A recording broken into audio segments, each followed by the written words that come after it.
Hello, Easton, and welcome to the Rabbi's Roundtable. I'm Rabbi Peter Hyman, Rabbi of Temple B'nai Israel, and we're glad that you're joining us for what will be a really interesting and engaging session of the Rabbi's Roundtable. And sitting with me, and my pleasure as our first guest, is my friend and workout partner. He does better than I do, but that's a different show. Paul Forty, and Paul, welcome. Thank you, Rabbi. Nice to be here. And Paul has a new book out that's actually engaging and interesting. I have a copy of it. It's entitled The Best Practices of Executive Coaching. And before we get into the book, tell the folks a little bit about your background, your work from the time that you were with AT&T to becoming a psychoanalyst and an executive coach. I'm impressed. Yeah, I know. Well, I grew up in New Jersey, and I completed all of my professional training in New Jersey and Ohio. I started out working for AT&T for 20 years in sales and marketing and human resources, and that was my ticket to letting AT&T pay for my doctorate, so I became a psychologist. And in between, I had a couple of years as a police officer. I was on the Board of Health. I was on the first aid squad. It was my way of giving back to the community. Sure. But I used the experience at AT&T to learn to work with people and understanding dynamics of business. And then for 10 years, I was a licensed psychologist. But I was always brought back to do work in the community, the business community, and that led to me becoming an executive coach. Very cool. And how does executive coaching differ from psychology, or what's the interlap? I think it's a very interesting overlap. Good question. Well, in clinical practice, the focus is on feelings. How do you feel about your mother, your work employees? In business, we're more focused on, in coaching rather, in business, we're more focused on behaviors. And so there are clearly overlays in terms of questions, active listening, and some of the traditional strategies used to help people elicit, but the focus in business is about behaviors. So if, for example, an individual has difficulties working with people, we would use a coaching process to help them become more sensitive, to learn to manage their feelings, and in a more appropriate way engage their employees so they get better results. Okay. So it's not analyzing marketing or advertising. This is about an individual. This is about people interacting in a workspace with other workers and colleagues, and that's pretty interesting. So what motivates you? I mean, what pushes you in this work? It's got to be challenging and difficult, I would imagine. That's the motivation. I don't have many gifts, but one of the two gifts I do have is working with people and helping to disarm them, and maybe understanding what are the motivations that help them to become, help them to operate. So I've always used the challenge. The more difficult the individual, the better the opportunity to try to find cracks in their armor and help them to become open and willing to at least explore different ways of doing business. And so how often, is it full-time practice? You must be busy. I'm toward the end of my career. In fact, this book is kind of a give back to the human resources people. But it's a 30 to 40 hour a week process. When I'm working with a client, it's typically for 2 hours, sometimes by phone, but in person about 2 hours. So maybe 10 clients a week when I'm at the best of my practice. And I'm assuming that they'll come to you, or do you travel to them? I actually travel to them. Oh, really? Their office is our office. Okay. And in the clinical environment, as a psychologist, they would come to my office. But since more people are comfortable in business, we'll either meet at their office, sometimes we'll meet at a hotel, a restaurant, just a place where we can have some privacy and engage in whatever the challenges we're working. Can you give us an example of a successful case that you've done? And I'm fascinated by this. I'm going to read this because it might help me. So there was a client several years ago in New York. His name, let's call him Ralph. He was the vice president of finance, and he was trying to be groomed to be the CFO. That was his goal. He was hard with people, and I think he grew up in and believed that you have to really be hard on people and get them to really almost break down, the intimidation factor. He had women crying because he was so tough. So I was brought in to help him to become more sensitive to people, especially women. And so in the first few sessions, I just listened and gained insights into what it was all about. And I was looking for a bridge, because I find that to be successful, people have to identify with you in some ways.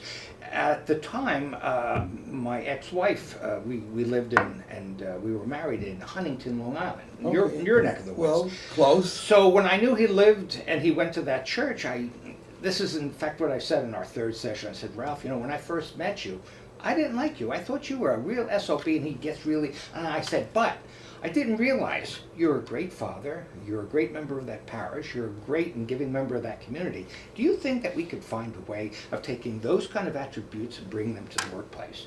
He looked at me and says, maybe. And over the next 6 months we did, and he got to be CFO, and he's still CFO, and he's hired a bunch of other people that have been successful using some of the same traits that he's learned to manage. That's a very cool story. That's a remarkable It's a true success. story. No, I know that. I mean, there's a real need for this, especially in the context of the atmosphere we now live in. The acrimony and the exactly. It's finding something humorous. In fact, to add to what you asked earlier, one of my greatest challenges, but it's also a joy, to find a way of cracking that armor. There was one woman I worked with. She was sensitive to certain language, and her boss and her boyfriend called her a bitch. Yeah. And I listened to her as she explained that, and I had to find a way of disarming her. So I finally said, your boss really likes you, but he's really lazy. And she says, what do you mean? He says, well, he's really saying you're a beautiful, intelligent, talented, conscientious, healthy woman. B-I-T-C-H. The end of the session, the word never bothered her again. I can't wait for him to call me. So it's humor and kind of deflecting, and that's the joy. That's the fun, that creative side, to find a way of making it manageable. So here's a question. Most of the people, I'm assuming, I'm going to make an assumption, that the people that you work with, they have become self-aware, and that they sense the need for some kind of change, some kind of a rebalancing of an environment. What do you do with the person that never gets it, who never sees the cause or the circumstances they cause, and are oblivious to their own participation in that dynamic? How do you Sometimes it's financial. They know that their ongoing rise in the company is based upon making change. So many of them will be willing to engage in coaching for selfish reasons.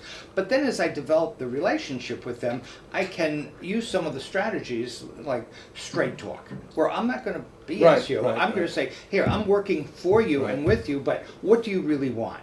So they look at, is it a financial motive? Is it, how do I become more like my boss? And it's the assimilation of, well, if they are successful doing this, how successful do you want to be? So I play with their ego, and I also play with their ultimate drive for power and succession in terms of how far they can go. So the answer is, it depends on the individual. Some have some insight, they don't really care. Some are afraid to explore and let people in. But most of the time, you'll get someone, you can find that missing thing that they don't have, that they're willing to at least experiment with to try to become better so that they can advance in the organization. That's got to be really a challenge in a corporate structure.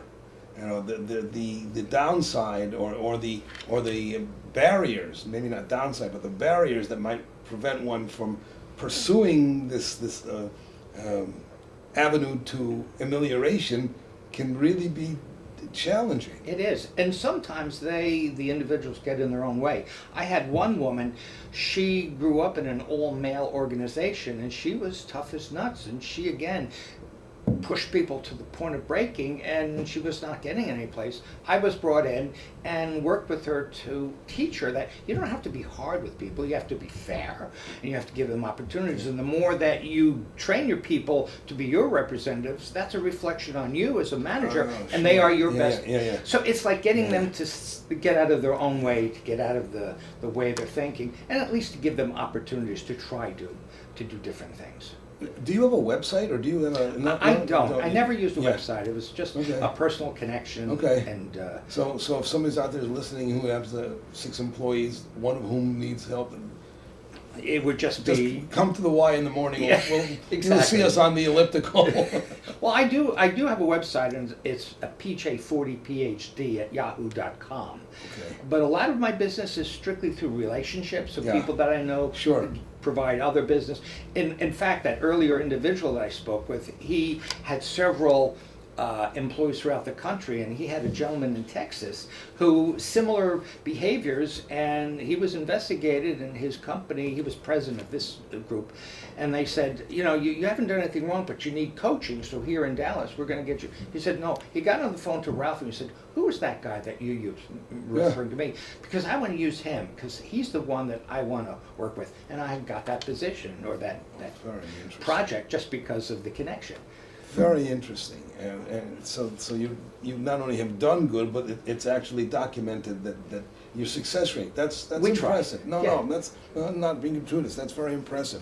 We have been talking with author, coach, workout partner, Paul Forty, PhD, and his new book is The Best Practices of Executive Coaching, which is available through Amazon, Barnes and Noble. Excellent.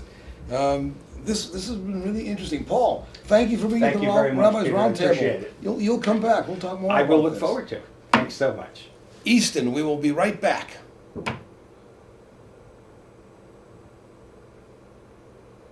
We are MCTV, Midshore Community Television. We want your help in making our station more robust so that we can better serve the residents of Talbot County. So, how can you help? If you are already making video content, submit that content for broadcast to the station. It's free! Are you involved in events, shows, or lectures that would be of interest to the community? We can work with you to figure out the best way to capture those events for airing on MCTV, be it training, equipment rental, or hiring our production staff to film at a reasonable rate. Do you want to produce your own show? Let us help you get started. Come be a part of this valuable community resource. Email the station at nick@avalonfoundation.org or visit us in the basement of the historic Avalon Theater at 40 East Dover Street in downtown Easton.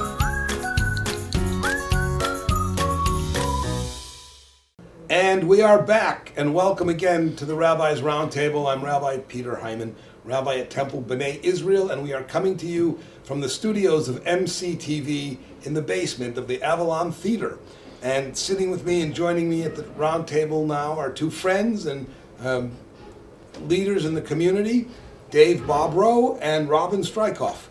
And we're going to talk a little bit about the challenging, pressing, immediate, and important topic of immigration and the fair treatment of those seeking to immigrate to the United States. And thank you for being at the Rabbi's Roundtable. You're welcome. Thank you. And let's, before we begin, tell us a little about yourselves. Why did you get involved in this particular issue? We'll talk about why it's important down the road, but we'll start with Dave and then Robin.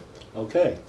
So, I am the grandchild of 4 immigrants who came to this country early in the 20th century, fleeing from Russia, where my grandmother had been burned out of her home and hid in a cemetery and a slaughterhouse.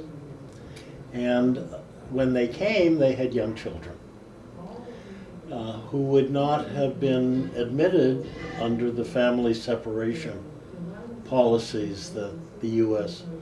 has been recently pursuing. So that motivated me. Powerful. See, I you know what's interesting is nobody ever talked, at least in my family, my grandparents and my great-grandparents came from Russia and Germany, and nobody ever talked about why they left. I've always known, at least intellectually, and I suspect that they came not because they wanted to, that it was better here than there, and they would have stayed had it been better, and that sort of thing. But Robin, tell us about yourself and your background. Sure. Similar story to Dave's.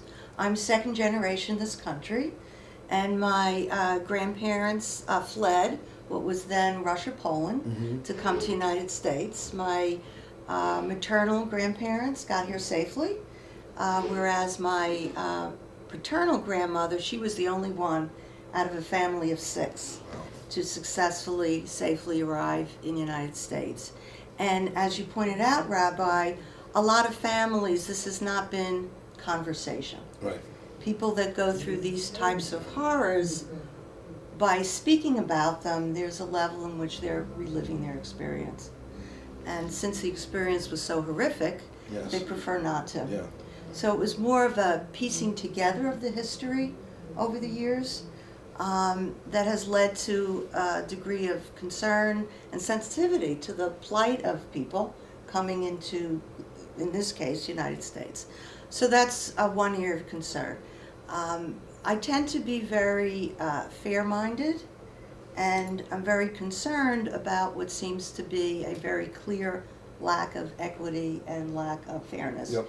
in how we're treating our current immigrant population. Hence my connection with Dave and our mutual desire and interest to pull together other people in our community that share this concern. Sure. I should say one other thing.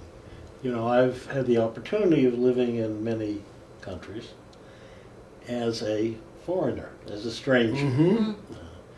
And I gained from that a real appreciation for how gutsy immigrants are. Yes. You know, Interesting, you yeah. need a lot of motivation and a lot of strength to take, to leap into the dark. Yes, that's a beautiful way of saying it, powerful way of saying it, and certainly from a biblical perspective, and I don't remember the exact number. I once went through and counted how many times it says, just in the 5 books in the Pentateuch, you were strangers in a strange land, so you better treat the stranger with kindness, with respect, have some sensitivity, all that sort of thing. It's really interesting. So the group that you have formed is the task force mobilizing for humane treatment of immigrants. Is that correct? Correct. Correct. Good. And I know Temple is involved, and we are very glad to be involved, and not only proud, but feel it a necessity to be involved. Are there other institutions working with you? Yeah, absolutely. We have a number of other faith groups who have participation, representation, and some individuals. And it's an open task force. So Good. we Good. would be delighted Yes. to have others join us. There's lots to be done. Our focus is on the midshore and working with directly with groups that help immigrants on the midshore. If somebody is motivated and they want to contact or get in touch with you, what's the best way to do it? You want them to call the Temple office, and we can then pass it on to you? That would be the best way. That's fine. Then we'll put the number up, the Temple number, for those who are interested in participating in this important work. 410-822-0553. Ask for me or our office manager, Nancy, and we will get you in touch with either Robin or Dave. What is your primary concern? What's the ultimate concern? One group or just the overall notion of immigration and how we are responding to it in the world we now live in? Or you understand my question? I mean, Yeah, it's a good question. Well, first of all, we are not politicizing this highly politicized issue. So we're intentionally staying away with whether or not this is an issue of concern for any political group or any person that has a particular political persuasion, because we don't see this as a politically driven issue. We're concerned about, broadly speaking, we're concerned about how immigrants come to this country. We're concerned about the experience of the immigrant family in coming into this country.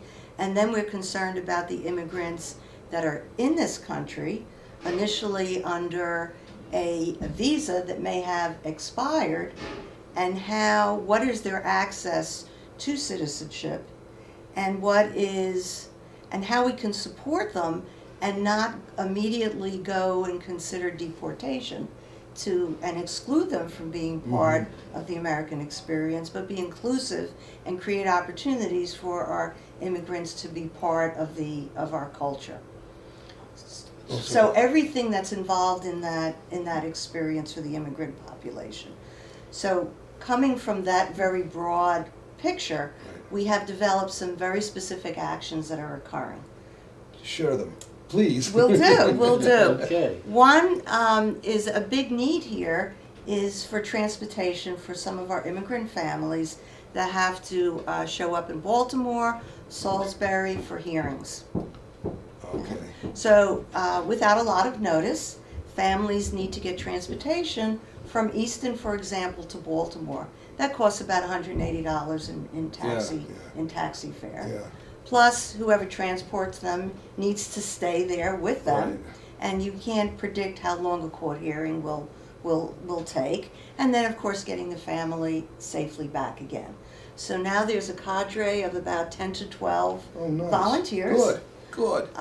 Throughout our community that have been willing and have done about 5 to 6 trips at this point in transporting our families so they can attend the hearings, which are very, very important for them to attend, because right now if you have a hearing and don't attend, you could possibly be deported. Sure. So that's one example. We have some members that have pursued training. So there's about 15 community members that have recently participated in training, which allows them to visit some of our immigrants that are being incarcerated, waiting for hearings to be deported. So these visits are geared toward making sure that our immigrants know that they're not alone. There are people like us, like our volunteers, that are thinking about them, that are concerned for them, and maintaining that contact outside of the incarceration experience. You know, one of the moving aspects of this, moving in the sense of change, Right. Yeah. is the whole question of who's legal and who is illegal or undocumented. Right? And what's been happening in this country is an expansion of that notion of de facto illegality. So one of the things, so many of these people, for example, who are detained at the Department of Homeland Security detention facility on the Eastern Shore at Snow Hill, it hasn't been determined that they're going to be deported. Oh, so they're in limbo. They are in a kind of limbo, and there's all kinds of issues about length of detention. And just like some of the very publicized cases at the border, these too can be cases of family separation. Wow. There's a lot of work to do here. There's a lot to do, and again, our notion is simply, it's a very old golden rule notion. How would you like to be treated? It's a moral question. It is not a question about our taking position on what the Constitution says, Right. and so forth and so on. Right. This is about, as the name says, humane treatment. Correct. And that's the rest of the stuff will fall into place. But on a soul to soul level, They're people. Yes, Okay. exactly. Anything else before we conclude this segment? This is first of all, I applaud you and commend you and appreciate the work that you have done and you will be doing. It's obviously important for a lot of reasons, personal, as we've shared, and as well as communal and collective. Anything else that you want the audience to know? And what's Sure. coming up next, as a matter of fact? Okay, what's coming up next is probably a multicultural training with a real expert on how to relate to what is largely a Hispanic set of immigrants in the Talbot County and the Midshore. But you know, the whole feasibility of any of this really depends on volunteers, as we are volunteers. So I hope you will join us. We need help. The palette of the immigration population, is it primarily Hispanic? Primarily Hispanic and people with very limited resources.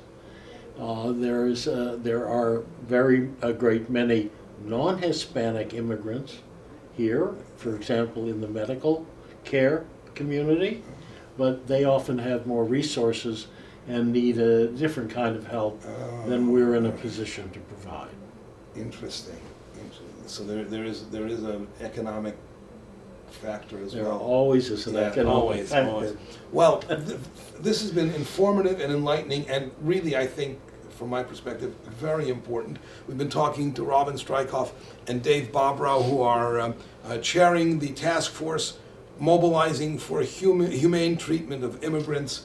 As I said, if you're interested and you want to participate and support this, feel free to call the office at Temple B'nai Israel, 410-822-0553. Ask for me and we will get you to the right place. It's important work. Robin and Dave, thank you very much for Thank being you, at the Rabbi's Roundtable. You know Thank what? You'll come back and we'll continue. You'll report after. We'd love to give you Excellent. updates. Yes, no, Excellent. seriously, I think it's really Wonderful. important. Good. Thank you. Thank you for being here. Easton, we will be right back in a moment. Did you know? MCTV programming is available online. Find our shows like Rabbi's Roundtable, Carlisle's Chesapeake, The Shameless Picture Show, Conversations with Sherry, and the Avalon Theater Presents at youtube.com/Midshore Community Television. And we are back. And for the concluding segment of this taping of the Rabbi's Roundtable, I want to just share a couple of thoughts and make a statement or two about the nature of our community and send true heartfelt thanks to the people of Easton and Talbot County. On November 1st, Thursday, November 1st, we held a vigil service called a Vigil of Community Solidarity, which was in response to the killing of two people in a Kroger's in Kentucky and the 11 people that were killed at the synagogue in Pittsburgh. On that Thursday night at Temple B'nai Israel, we had over 500 people come to express a sense of solidarity and express a sense of united community feelings. Those of you who were there may remember that we had so many people that the Easton police were turning people away, and they were having people park in Saint Peter and Paul parking lot, which is not a close walk to the new synagogue. I want to tell you from the bottom of my heart how moved, touched, and deeply appreciative we at Temple B'nai Israel are to those of you who showed your support, your affection, your concern, and your caring. And I want to make a very powerful statement, and I want to make something very clear. This speaks to who we are as a community, because every element of our community was represented that evening. The Muslim community joined us. The African American community joined us. Every branch and flavor of the Christian community was present. There were over 30 members of the clergy, colleagues, the vast majority of whom I did not know and met for the first time. This speaks volumes about who we are and what we are as a community. And perhaps the most important point, it sends a profound, powerful, and absolutely crystal clear statement about who and what we think is important. Without question, the senseless murders that we have to endure and deal with all too often have become almost commonplace. Not that they ever are commonplace, but almost. The fact that the community came out with such power and passion, with such a desire to say, this is not who we are, and to stand with, in particular instance, with the community of B'nai Israel, was uplifting, humbling, and inspirational. To all of you who did that, to all of you who came to make that statement, we are grateful, and we are a stronger community because of each and every one of you. Thank you, Easton, for what you do and for what you give. I'm Rabbi Peter Hyman, Rabbi at Temple B'nai Israel, and you've been seated at the Rabbi's Roundtable.